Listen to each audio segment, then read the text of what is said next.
Yo, JD here, Tyrrell Limits, and we are finally back with trying to set the world record series. And there's been a lot of heavy requests, but this one probably one of the highest ones, and you've probably guessed it by the title by now, unless you can't read.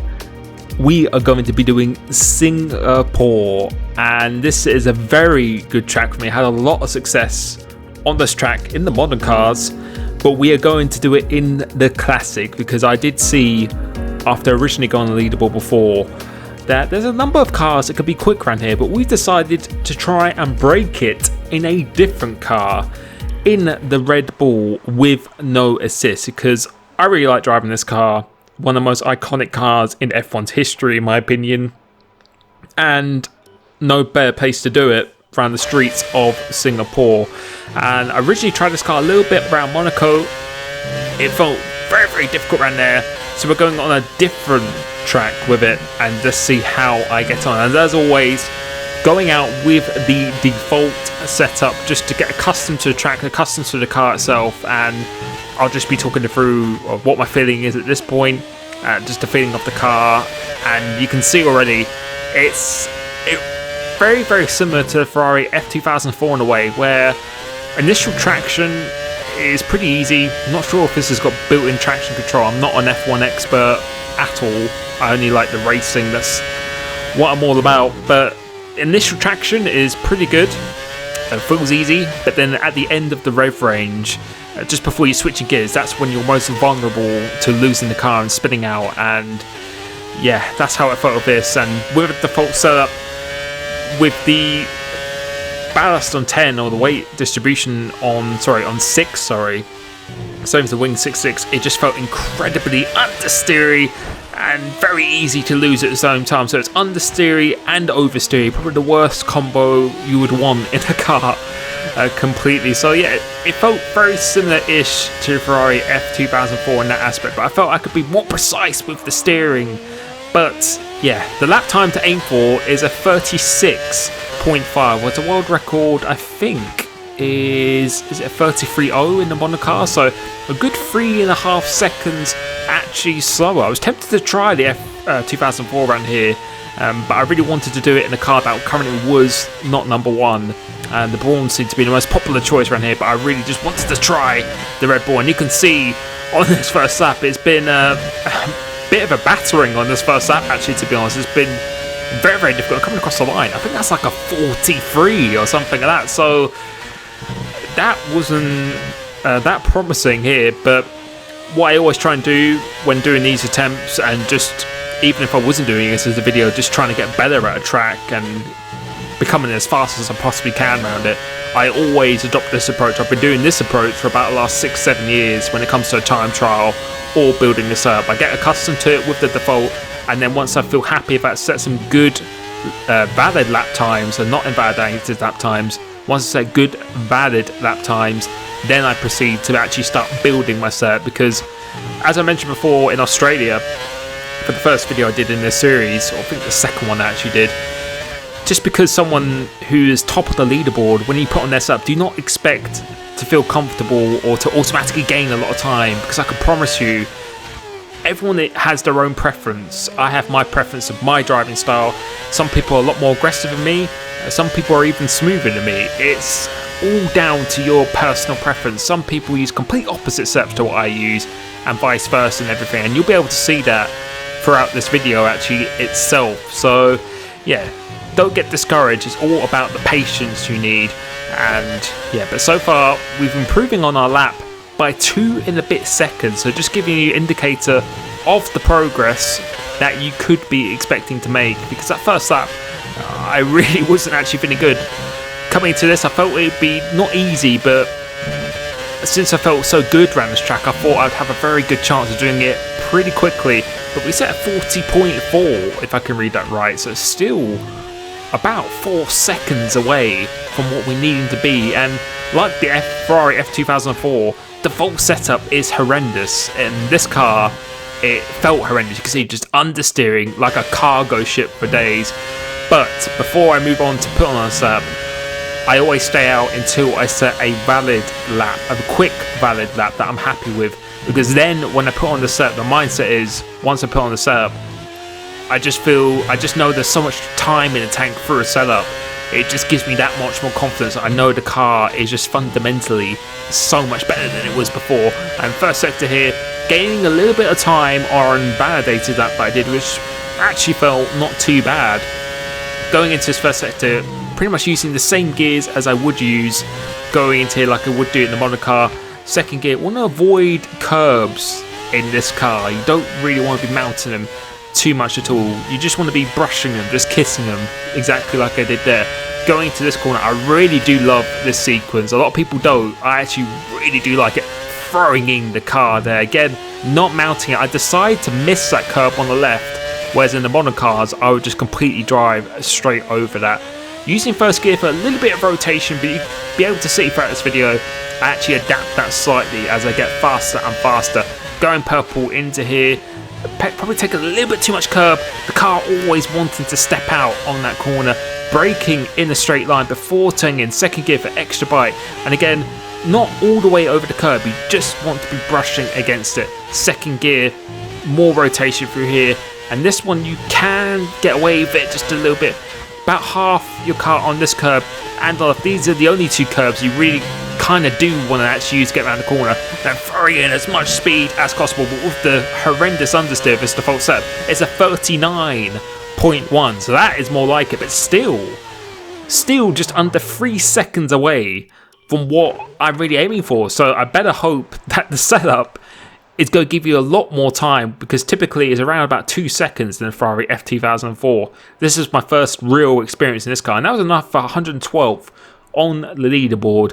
So what I'm going to do now is I am going to take this guy's setup, and actually looking back at that, I don't know if he is in the Red Bull. That might be me just reading the screen completely wrong or something, but yeah, I decided to take his setup, and we're going to see what kind of laps we can do into it now. And always when you put on a setup, it initially might not feel that great at all, because it's just such a different feeling to the stock setup, but straight away gaining a little bit of time. And let's see how much I'm up going through this corner.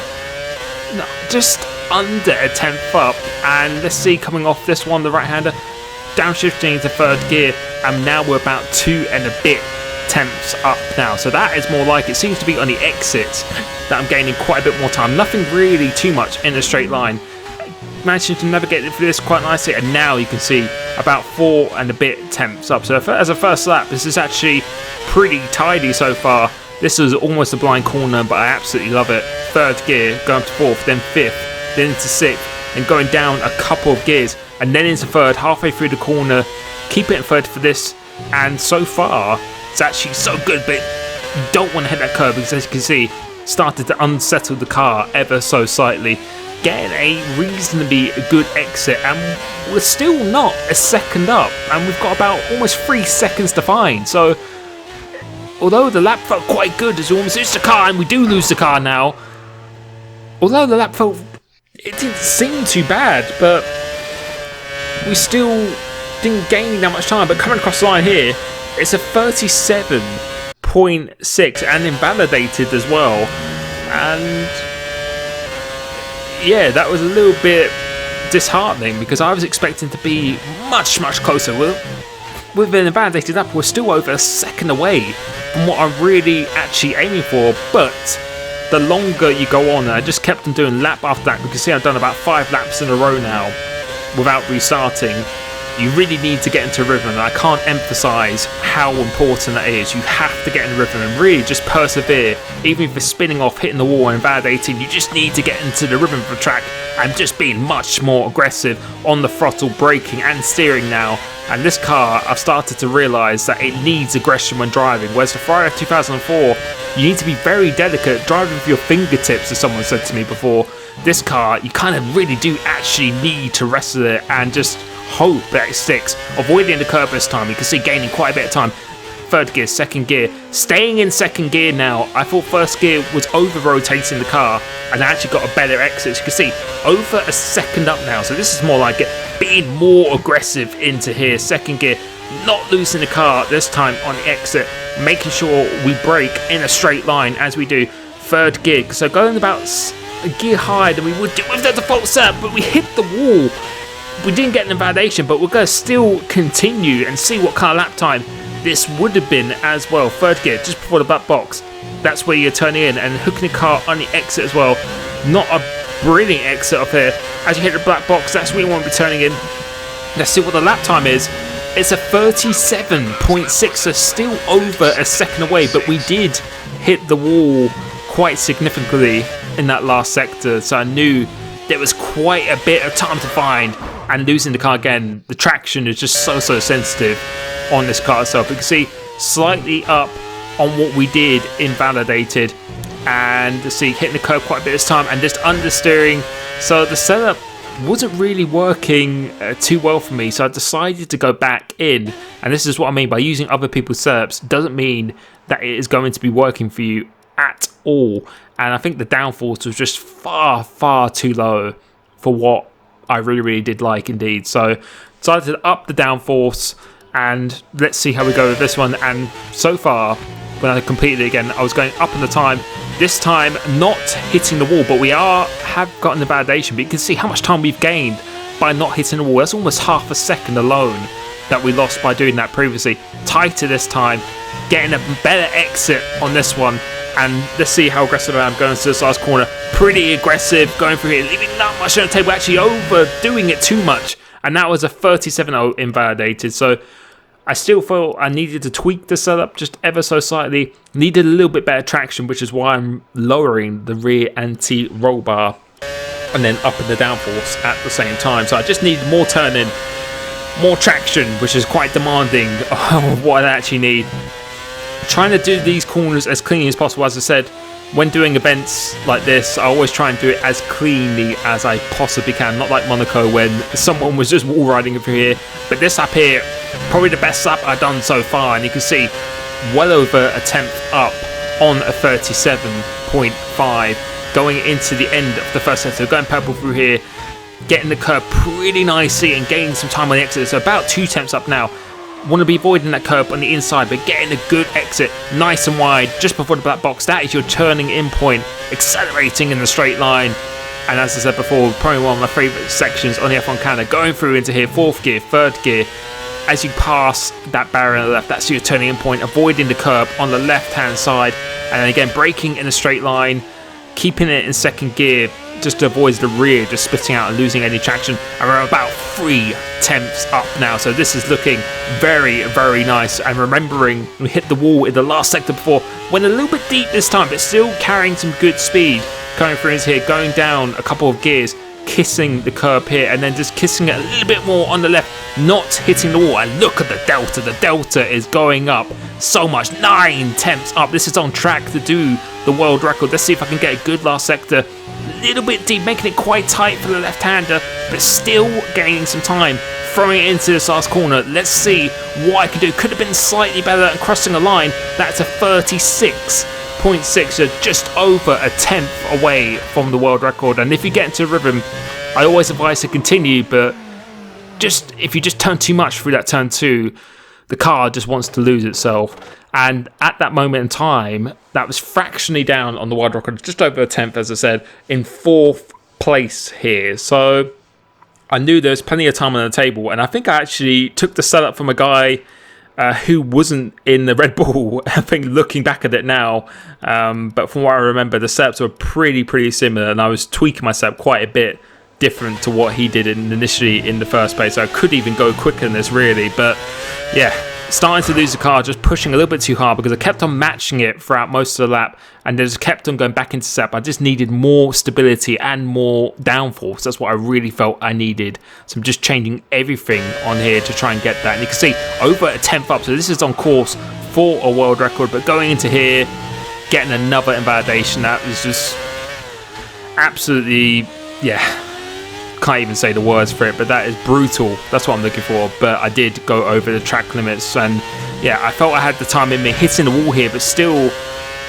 almost half a tenth up, going through into the last corner, making it up a little bit more time, and that would have been enough for the world record, but that was invalidated. And quite a common theme going through this corner, pretty much did the same thing every time, just kept on turning in too much. But this time, an actual valid lap and not hitting the wall on the exit, going through the last corner now. Let's see what kind of time this is going to be. And that is a 36.558, and I can confirm that was actually enough to beat the current world record. But I think you can guess by the tone of my voice and what I'm saying that I still felt there was quite a bit more in that as well. Although the time hasn't updated, that was quick enough to beat the world record itself. And like before, still going up on the time, but then getting another invalidation on this corner. So that's the corner that always just kept on catching me out all the time. But even though it's invalidated, they'll always encourage you to try and complete the lap,